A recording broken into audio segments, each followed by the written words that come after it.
Hello, everyone. Welcome back. I'm so glad to see a full room after lunch again, even though it's a beautiful day here in Newcastle. Beautiful.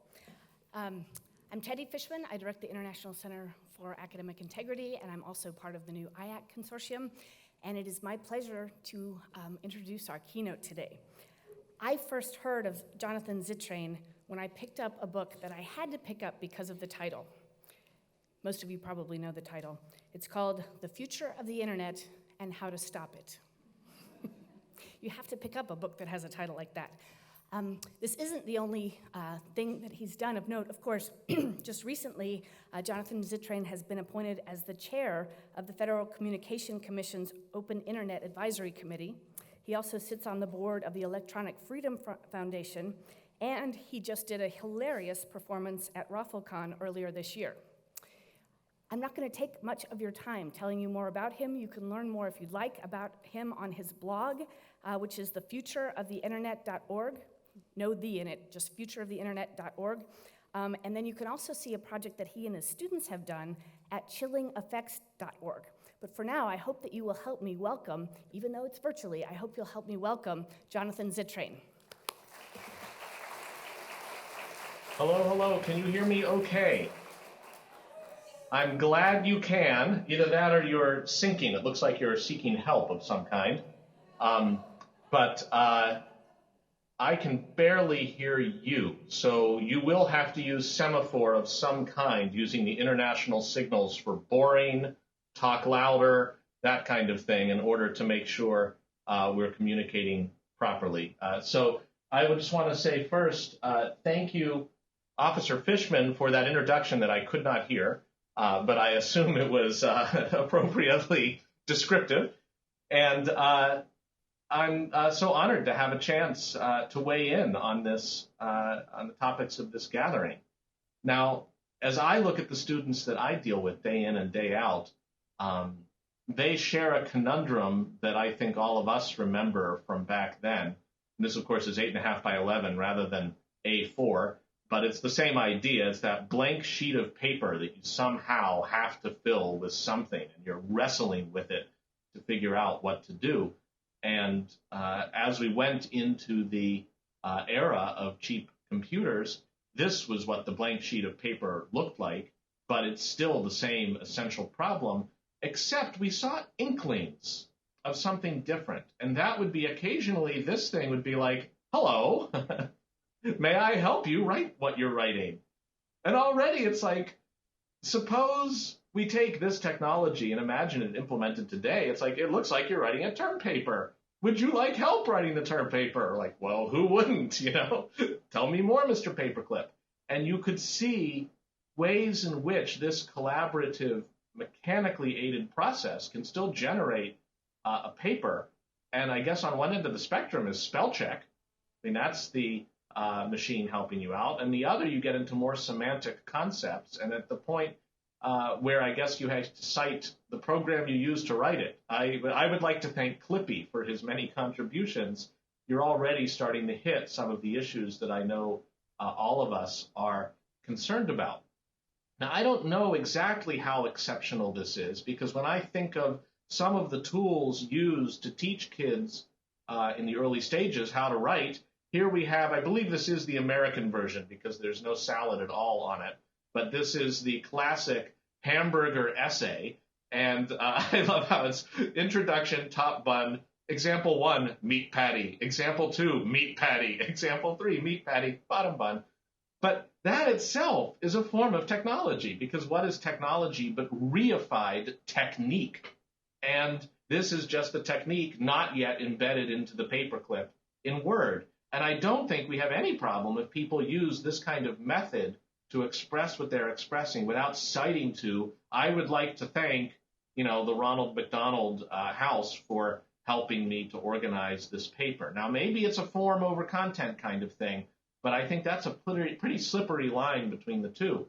And as I look at modern academic writing, and certainly in my primary field of law, I see that the hamburger is alive and well. I don't know how readable this is, but please, you won't be able to unread it.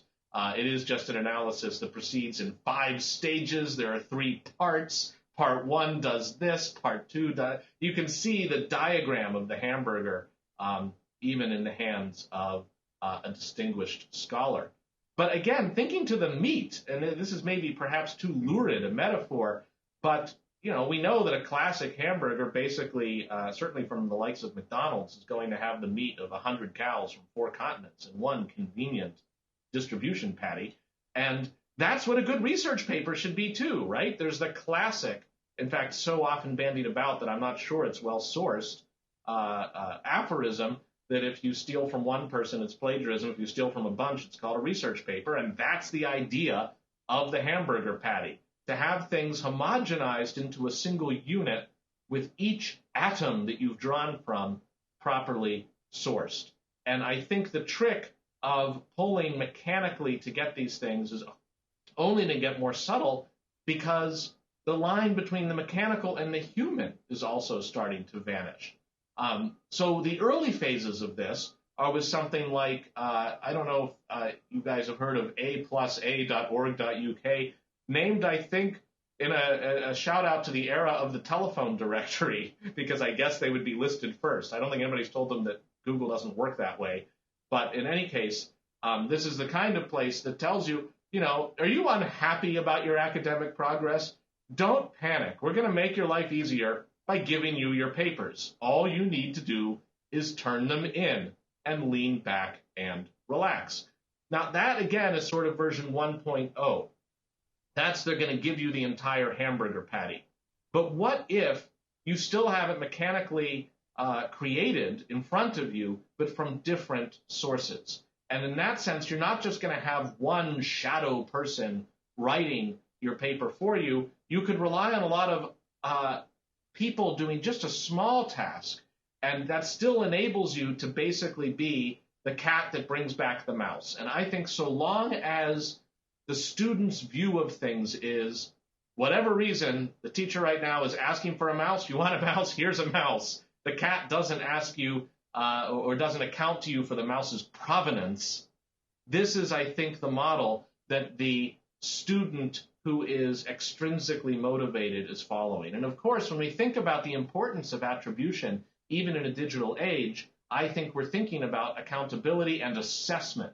If something's wrong, we want to know whom to blame or who to turn to for clarification, and we want to be able to evaluate that person. And for that sense, we need to know it's their work. If somebody turns in a perfectly sourced paper that doesn't have a single original idea in it, maybe they just turn in someone else's paper and have one footnote to that person's paper, that would be not a plagiarism problem, but it would be an academic problem.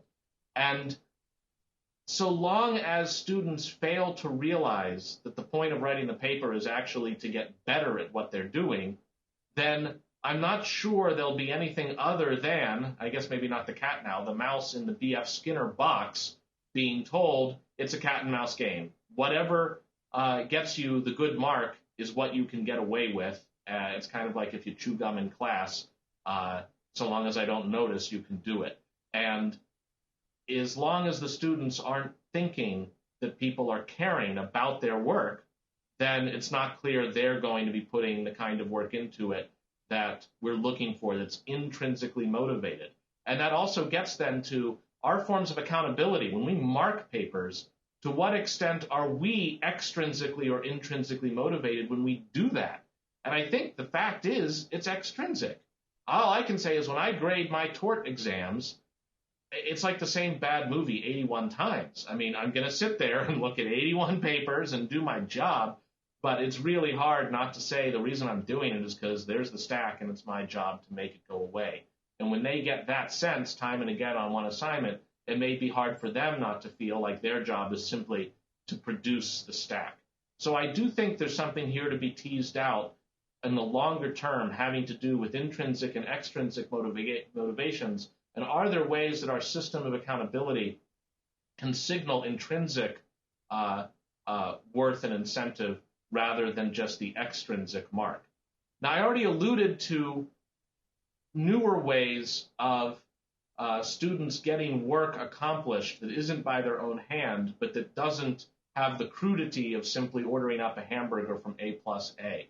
I don't know how many people are familiar with Mechanical Turk. I don't know, a show of hands. It's So surprising number of people are familiar with Mechanical Turk there. This is a side area of Amazon.com. The basic idea is artificial intelligence should be better than it is now. It is the 21st century, and yet it still falls short. There's stuff still that requires a person and a human intelligence to do. So Amazon says, what if we could organize people in an array so that they could be hired as if they were a computer? No face-to-face contact, sort of just plug and play. You can get human brain power plugged into your work. And that's why Amazon has the tagline for this of it's artificial intelligence. That's not a typographical error. It's fake AI because it's real. And an example, the name, by the way, of Mechanical Turk is drawn from, I think this is 16th century automaton that sort of wowed the courts of Europe. It played a really mean game of chess. And how did it do it? Nobody could figure out how this automaton was so smart. It turns out there was a person inside, of course, manipulating the thing in order to play chess. Amazing to me that this is like the flagship metaphor for Amazon Mechanical Turk. Like if everything goes well, this is what's going on, and you too can be a Mechanical Turker and put yourself inside the chess machine. Now, this is a standard Mechanical Turk task. For 1 penny, you are to accept this human intelligence task of providing a keyword for this image. And you can't help but look at it and say, like, boxes. Like, yes, you're right. Here's a penny. You're like, huh, I'll go on to the next one. Why, those look like lorries. Like, yep, here's another penny. Like, I like the odds on this slot machine. And before you know it, you are just doing picture after picture, labeling it, collecting your pennies. And demographically, it turns out that many of the people that are turking, that are on the supply side here, are graduate students, which is either a testament to how poorly they are paid or to how rarely they get positive feedback, because this is one source of it, however meager, as they successfully label one image after another. Here's another question from Mechanical Turk. What is the difference between vanilla and French vanilla? It must be your own work, 100% unique, 50 and 60 words long. Just type it and you get 3 US cents. It's like, well, who wants to know? None of your business. What are they going to do with it? None of your business. Just answer the question, collect your 3 cents, and move right along. Now, you might wonder what Mechanical Turk can be used for. And the answer is it's amazing at the wholesale level. So these are just, by the way, a view of the people that do Turk. Somebody for 50 cents asked Mechanical Turkers to write on a sheet of paper why they Turk, take a picture of themselves and send it in. So you get this wonderful mosaic of the bits inside this machine. I don't know how readable it is. In the middle is I Turk for Christmas. On the upper left for me is I Turk to battle insomnia. I totally believe that guy. And 2 below him is I Turk for drug money. Just kidding. I don't believe that guy. But again, you're not supposed to see the bees in the hive. As far as you know, they are all equal to one another. What you benefit is at the retail level. So these are some people down the street from me at MIT. They've created something called Soylent, a word processor with a crowd inside, a reference to the wonderful sci-fi film Soylent Green, in which, did Soylent Green make it across the ocean? Are people familiar with Soylent Green? Yeah, the same guy that knew about Mechanical Turk. So yeah, Soylent Green, hello, you might be turking right now for all I know. I can't see what's, if you have a laptop. But anyway, Soylent Green, I'll spoil the movie for you because it's unlikely you'll see it. Everybody's eating this delicious food stuff called Soylent Green, and there's a revelation at the end. It turns out it's made of people. Soylent Green is made out of people. So another wonderful metaphor for this field. Why not have a word processor made out of people? So there are people backing up each button you might press. So here's an example. This is Microsoft Word 2010. There's a new button added called Shorten. And you can just highlight a paragraph, click the Shorten button, and while you watch and wait over the course of about 2 minutes, your paragraph magically shortens itself. And from your point of view as the student, all you're noticing is, man, Clippy is on steroids. This software is great. When in fact what it's doing is drawing upon maybe dozens of people who are on standby at that moment to shorten your paragraph. And there are enough people on standby that if you take a 20, or sorry, let's make the math easy, a 10-paragraph essay, and you ask to shorten it, if one paragraph takes 2 minutes, how long does 10 paragraphs take? 2 minutes. Yes, because of course it just goes out in parallel, and there's just limitless numbers of Turkers who are waiting to shorten one paragraph at a time.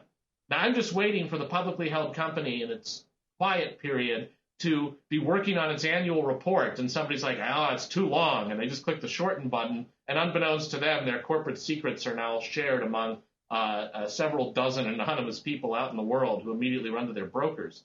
But that's another problem that is not for this conference to solve.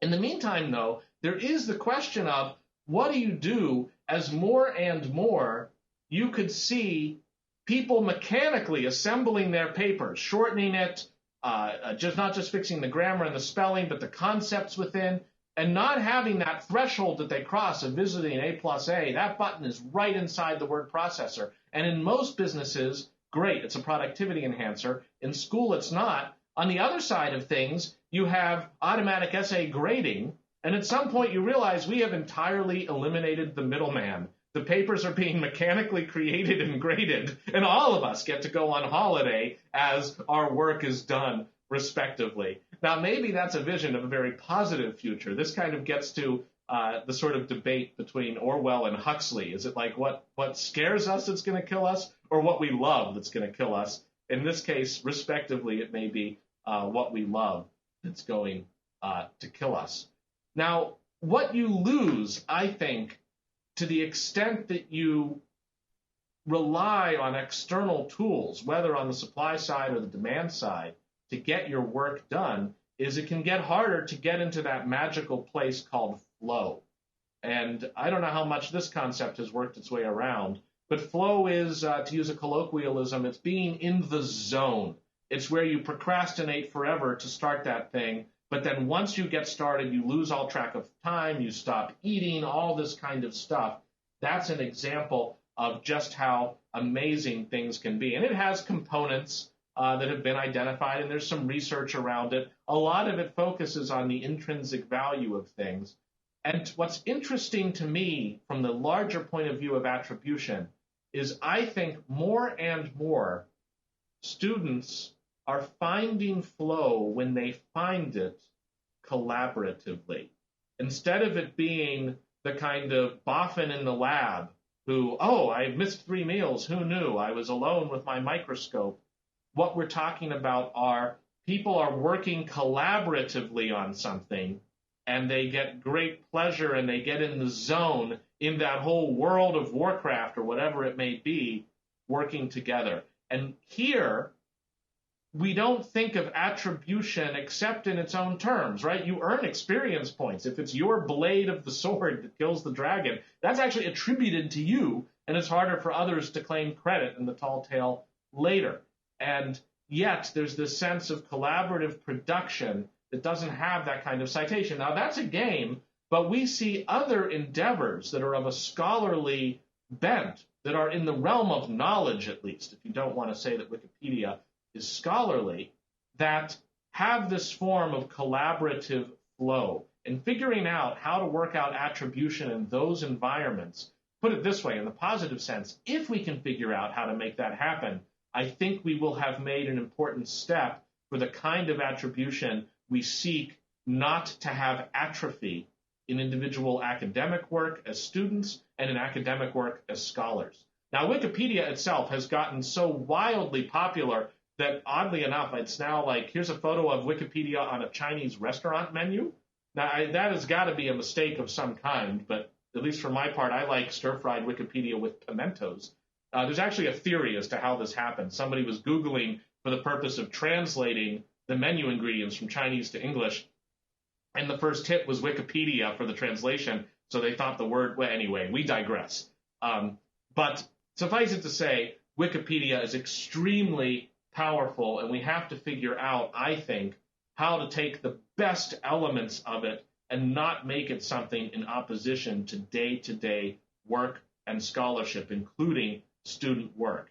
And when you see the way these articles get assembled, they are a form of hamburger. They are coming together from many different parts. And Wikipedia gives a tip of the hat to the value of citation, but it is an afterthought. And most things in Wikipedia, as we all know, are very poorly cited, even though formally it aspires to it. But when you see the corresponding discussions that go on, it really is a form of lively debate that turns to sources in order to establish what's good and what's bad. Now, to Wikipedia, a source may just be something as simple as a URL. If it's on the web anywhere, it's a source. We know not all sources are created equal, but we have the spars laid here for a ship, I think, that can sail successfully. An engagement with the enterprise that is Wikipedia, with the Wikipedians, with having students experience being a Wikipedian as part of a class assignment to begin with, extrinsic.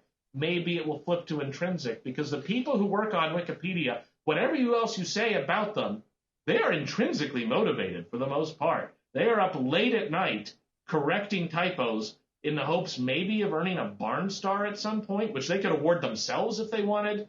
This is worthy of study if we think motivation and the cat bringing you a rat problem is at the core of things. Now, even within these communities, I think we see a desire for credit. They understand that maybe what they're doing will be anonymous, but they still have some sense often of wanting to be credited in these internet sharing communities. Even with the famed Creative Commons, for which there are various Creative Commons licenses, if you look at the statistics, it used to be that one of the Creative Commons licenses you could choose if you were choosing to share something online is BY, the Attribution license. And you don't have to choose it. You could choose not to have it back in the day. And statistically speaking, it turns out that 96.6% of people wanted the attribution when they chose the license. In fact, it became such an overwhelming percentage that when Creative Commons went through and did a simplifying revision to their license set, they got rid of attribution as a choice.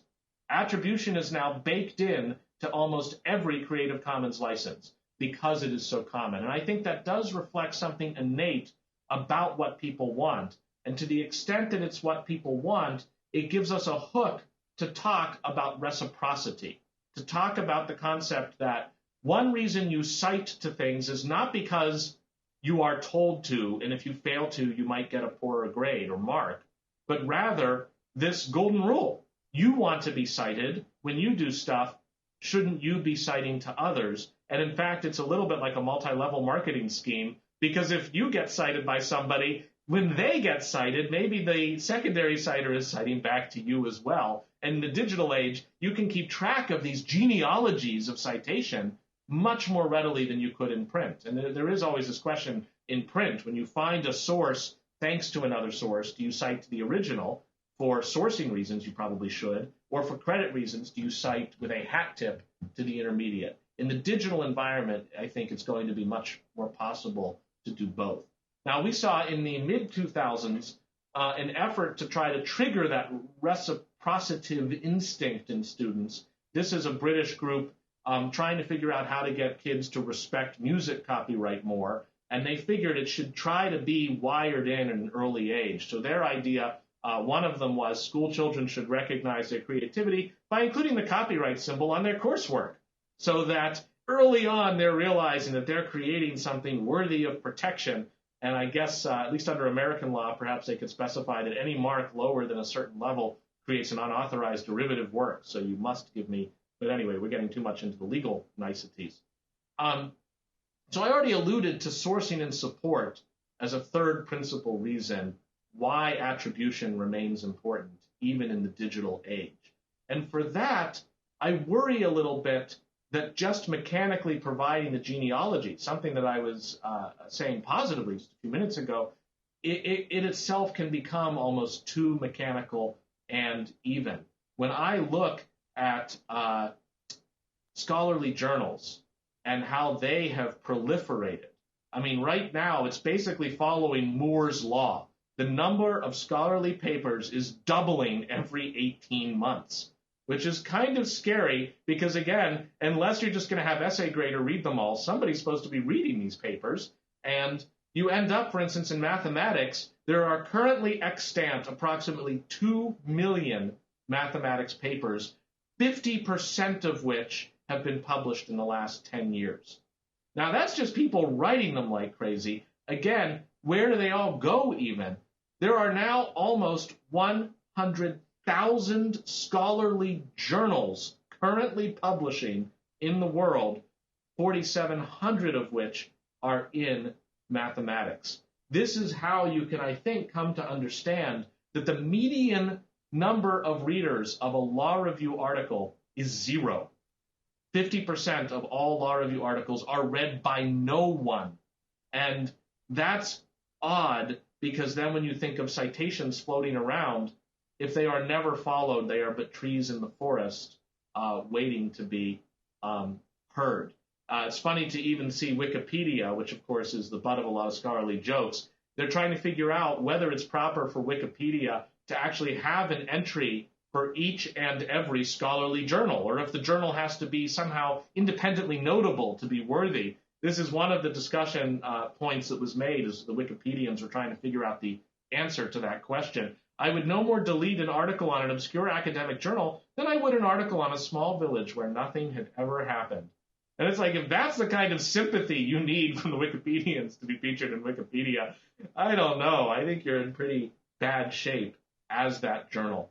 So I worry a little bit that the citation itself has become too much a homogenized kind of grain of sand that you scoop citations. You serve up citations by the scoop, and you measure them that way too.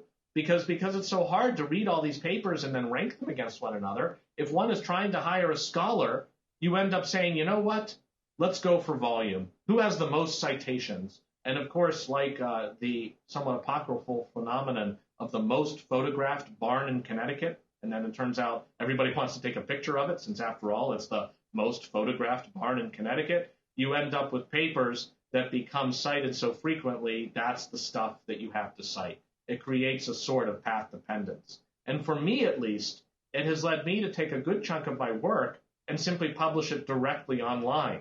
Call it journal number 96,762, my website. So here's an example of an article that I co-published with somebody. Some denuded version of it ended up in a law review, but we put all the data online. We put deep links into it so people could make their own correlations between junk email touting stocks and whether or not the stock price moved. And I don't know if it's a good thing that scholars are being pushed simply to self-publish. What it does mean is that given that the journals are no longer serving a good gatekeeping function, they have just too many both type 1 and type 2 errors, we end up, by self-publishing, simply expecting search engines to be the mechanism by which our stuff is found. And at that point, it is fair to ask, who's running the search engine? Where is the rule set? And of course, the answer is often, it's mechanical. Once again, there's no human hand figuring out what's good and what's bad. There's a search engine behind it. And we know that those can't always be trusted. This is a priceless example from the Amazon.co.uk site. The official Lego Creator Activity Book. Well, I think I might want that, but wait a minute. Here's the perfect partner. Buy it with American Jihad, the terrorists living among us today. It's like, I think I'm going to back slowly away from the Lego Creator Activity Book just so I'm not associated with anything else. These algorithms sort of have a life of their own, and I feel like it's a form of collective abdication for us to simply use patterns of citation as ways of deciding on academic merit. Now, there's another worry about mechanization, too, which is to the extent that our repositories of knowledge are going into the digital world, they're either entering our hands through the likes of a Kindle or another ebook reader, for which there remains a tether back to the maker, or they're simply in the cloud. Now, in the Kindle example, where it's a tethered device, I don't know how many people are aware. In North America, at least, a third-party publisher made available through the Amazon store on the Kindle George Orwell's 1984 for 99 cents a pop. And from the point of view of that third-party publisher, they thought the rights had gone into the public domain in North America for 1984. Turns out they were wrong. It's Canada, it's in the public domain. In the U.S., it's still under copyright. They realized this, having already sold a big pile of books at 99 cents. Amazon found out and panicked. So Amazon reached in to every Kindle that had downloaded 1984 and deleted it. Now, I mean, it couldn't be a better textbook example, right? You don't have 1984. You never had 1984. There is no such book as 1984. Like, you couldn't make this up. But it shows how, that's the first thing I've heard. I heard a little bit just then. It shows just how much we are putting our system of knowledge into a protean contingent space. And I don't know how well-tuned one's tinfoil hat has to be to say, for academic purposes, that is not what we want. Now, I see one hand waving like this. I don't know if that means I need to move something over. I need to move me over. This is like charades. Now, no, this way. Great. Have I been there the whole time, only half a face? No. Okay, just right. I shall deliver the rest of the talk unmoving, just to make sure I stay in the frame. So we see this phenomenon then not only in the tethered devices, but online. More and more we're using something like Google Scholar or Google Books, and bless them, these are companies trying to make the stuff accessible to us, but they are now but one court order away from having something decreed contraband, whether for copyright infringement purposes, for libel purposes, for indecency purposes, and they can be told, out it goes. Now, you try to tell that to a librarian in a library, and you're going to get a stern talking to back. You tell it to Google, and they say, well, let me just make sure the seal on this has nice crinkle to it. Okay, I guess that's the government speaking. And you can expect them to be otherwise. So to me, that raises the question of the function of the library as the hub of scholarly activity in the digital age. And the previous use of the library had literally been as a fortress to keep the hordes out should they have a mind to burn the books every couple decades or so. And that sort of library is fallout shelter. And that's still a useful idea, but translated into the digital age, I think it means keeping the digital artifacts and the linkages that citation and attribution represent so that we actually know about the integrity of the material, that it says what the author said at the time the author said it, it has not changed, and that the author's citations actually point to something that matter.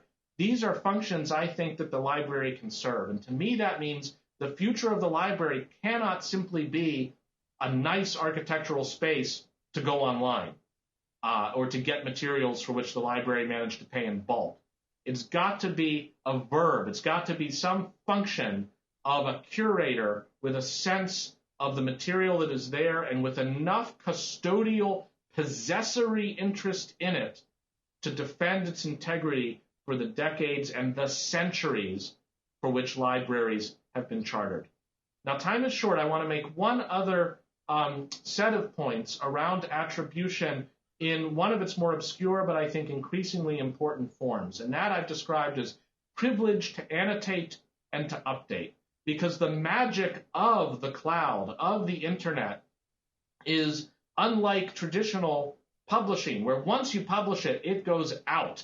And should you want to update, you actually create a new work, a second edition or a sequel. But that initial edition, can you imagine the author showing up at the library and being like, you know what? I've had second thoughts about chapter 3. Would you mind if I went and tore it out and stapled in a new chapter 3? Again, my guess is the librarians would not be down with that. As well they shouldn't. But online somehow we have this idea of, oh, I'll just publish update after update. Now, we have seen instances. This is Star Wars Kid. This is an involuntary author. He had played with a golf ball retriever with a camera of his own, a video camera, acting as if he were a Jedi Knight. His friends got their hands on the videotape. He had borrowed the equipment from school and turned it back in. They got their hands on the videotape, uploaded it to YouTube, it quickly scored well over 10 million views. It's over 100 million now. And he became Star Wars Kid, much to his chagrin. He did not want to be identified as such. So this is inverse citation. He's like, look, whatever you do not attribute to me. Like, plagiarize if you must, but don't credit back. And it took on a life of its own. Remixes of this, other things. I mean, exactly the kind of thing for which you'd say, don't forget to cite.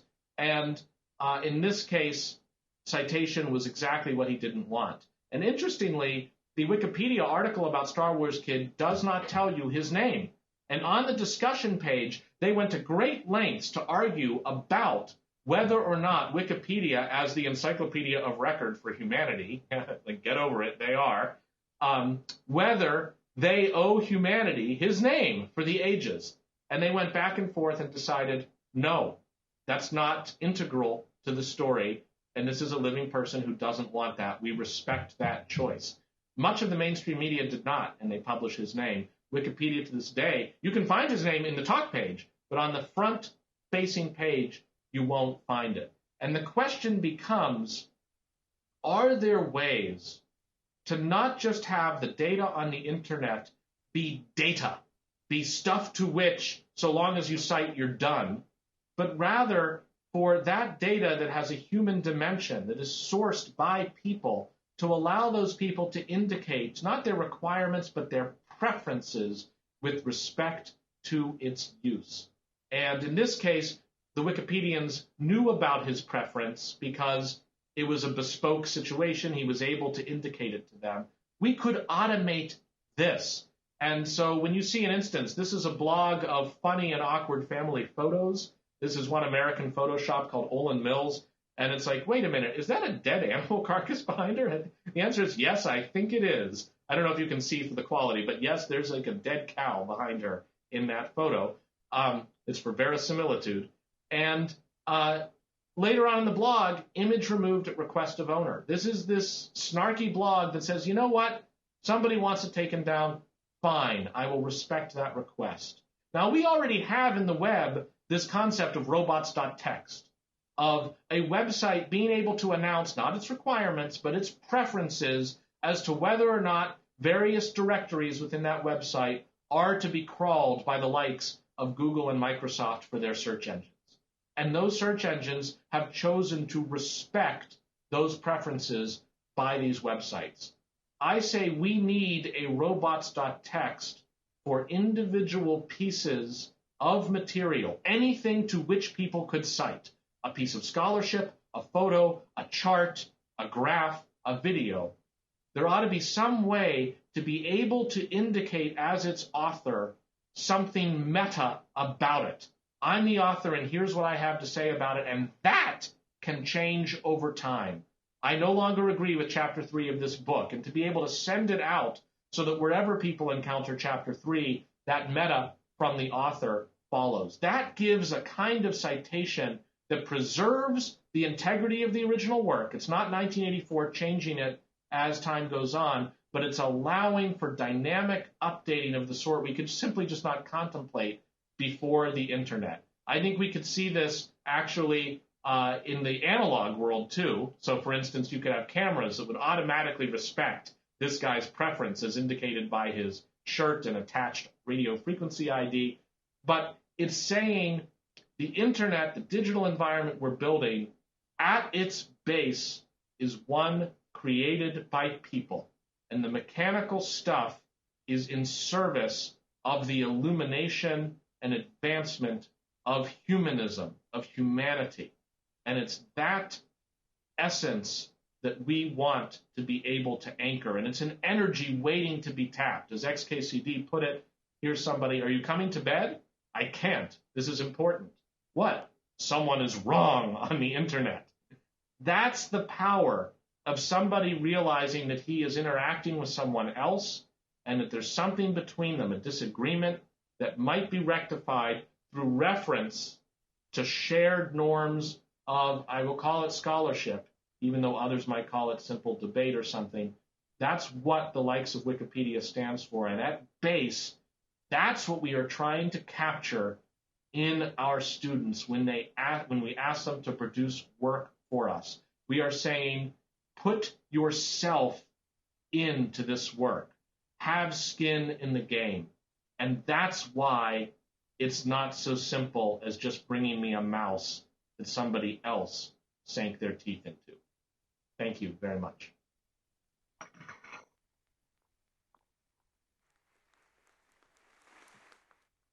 I see the waving. Now, I don't know. We might be right. Thank you. We might be right on time. Officer Fishman, maybe I should ask you, do we have time for questions or should we simply say farewell? Okay, and I hear you now, so that's great.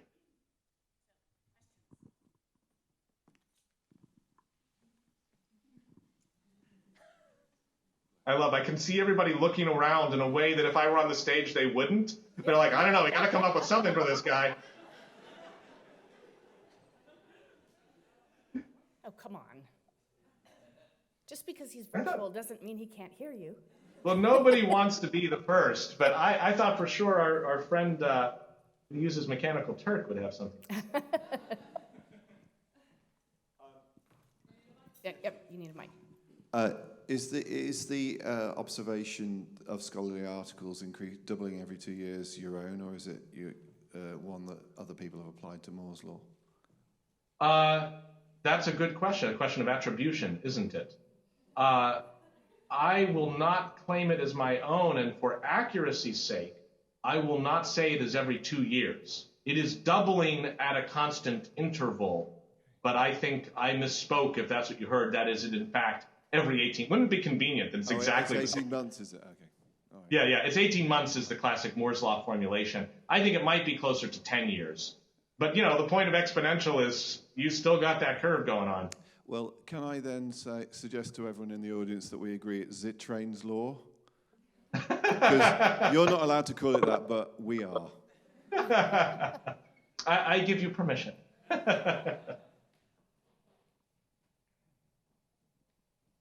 Anyone else? Is there anybody up there that I just can't see because of the lights? You've stunned them into silence. Oh, here's one right in the front. Thank you, Jill. Hello. I didn't quite understand the point about Creative Commons. I just wondered if you could just go over that again, please.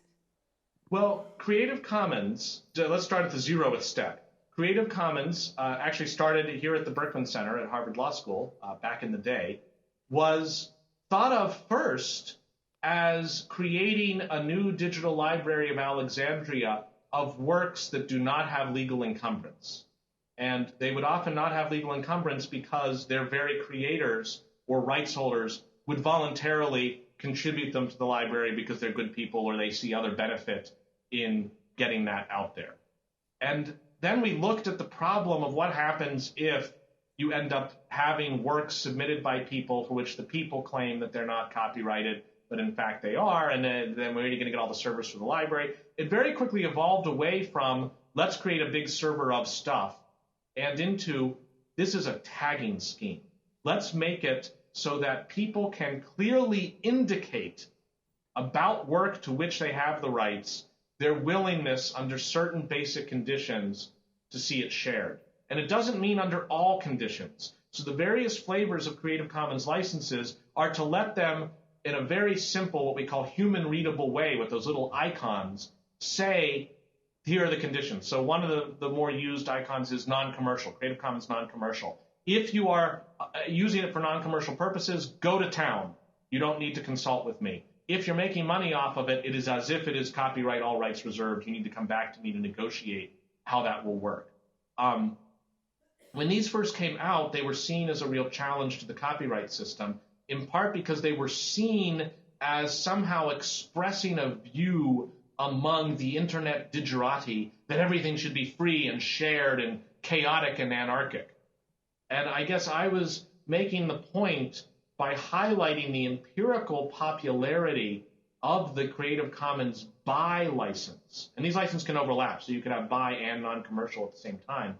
The BY license says, so long as you give me credit, you may use it freely. But if you don't give me credit, it's a copyright infringement. That's a problem. You got to come talk to me. And we've actually seen, for instance, somebody puts on Flickr a photo under Creative Commons NC BY, and it's a photo of them making a funny face and looking clueless. I think Virgin Media picked up the photo and used it on a billboard in Australia as an example of somebody who didn't switch to the right mobile phone company. Like, I'm an idiot. And then, a friend of that person on vacation in Australia was like, isn't that you on that Virgin billboard? All right, that's an infringement of the Creative Commons license. Anyhow, the idea is that even amidst what we sometimes are tempted to think of as a digital environment where the members of it are throwing stuff around, they're sharing, they're remixing, they're not caring about provenance, the popularity of the buy element of the CC license, which is also reflected often in the free software community. The typical free software license does not require attribution. The other open source licenses often do. That says to me there is still some moral element of, unless you're Star Wars kid, if you're using something of mine, that's fine with me, but please, I'd love some credit of some kind. So that was the point. Does that make sense? Great. I think we have time for one more. Okay. First off, it was on bus stops in Australia where the photo appeared. It wasn't a billboard. Thank you. My question is half serious, half joking here.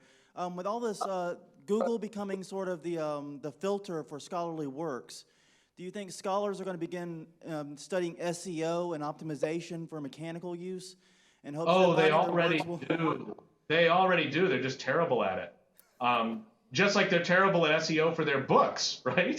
Scholars are like, read my book, please. Like, I'll pay you to read my book. And yet they end up often in deals with publishers where the publisher arranges for their book to cost £200. You're like, how many people are going to buy a book that's £200? The answer is the libraries. So already I think you see scholars engaging in some rudimentary SEO. I had flashed up for a moment SSRN, the Social Science Research Network, and SSRN is putatively, this is a fig leaf, it's a place for working papers, but often it is the source for people, and trying to get it out of the journal when it's had its typographical errors corrected is a secondary thing. And it was not, SSRN lasted for a while, it had a certain level of use, and then one fine day they introduced download counts. And suddenly you could see how many people had downloaded your papers. And suddenly, extrinsic motivation, the dial was turned to 11, and people are now throwing up papers, throwing links to papers, deleting their papers from other sites to make sure that SSRN was the only source, so that those numbers would go up, because then their respective academic institutions would occasionally run on their news site, pleased to announce that 3 of our scholars are in the top 10 SSRN papers for modern electronic gardening. And I had an experience where just before I administered an exam to my students on internet topics, somehow through the class like wildfire went the idea that they would have a leg up on the exam if they read some of my papers. So they all went to SSRN and started downloading my papers, all from Harvard Law School Internet Protocol addresses. And it triggered the anti-fraud mechanism of SSRN. Now, let's be clear. What is the fraud here? Gaming the download count. Downloading your paper again and again to get the turnstile going. And oddly enough, when it thinks you're gaming, it doesn't just fail to increment the count. It refuses to send you the paper. So then I was getting desperate emails from students. I'm trying to get your paper. SSRN won't give it to you. Can you please send me a copy? That's the night before the exam. So anyway, all of this is to say, yes, there will be SEO. Is it a bad idea? It's certainly a bad idea, I think, to the soul, if that's the kind of thing you're going for. You make me weep. But there are also so many scholars who really are buried in their work, and the act of publishing is sharing with the world, isn't this cool? And often it's something that is oblique enough that maybe only 15 people within their subfield can appreciate it, and that's fine by them. I do see that there ought to be ways to independently promote, just like the gentleman before you has said, you couldn't possibly call it Zittrain's Law, but we could. There are ways for others, I think, and we ought to be building these systems to give a shout out to other people's work rather than expecting the mechanics of download counts to do that for us. And there's actually a colleague of mine in law, Michael Frumkin at the University of Miami, who started something called Jotwell, the Journal of Things We Like Lots, Jotwell. And he simply asks people as guest editors to come up with something in the past year they read that they liked lots, and to highlight it in nothing so formal and lengthy as a review, but kind of just a couple paragraph blurb. And that might be harder to SEO and more reliable and textured as a source. So I hope we can have the conversation continue. My email address was on the slide, jz@jz.org. It has been an absolute pleasure. It's amazing to see the technology. Thank God for the 21st century. It actually more or less worked. So. One more thank you to Jonathan Zittrain, please. Cheers. Thank you. Of course, we have that awkward moment of turning things off, unless I've been dialed down.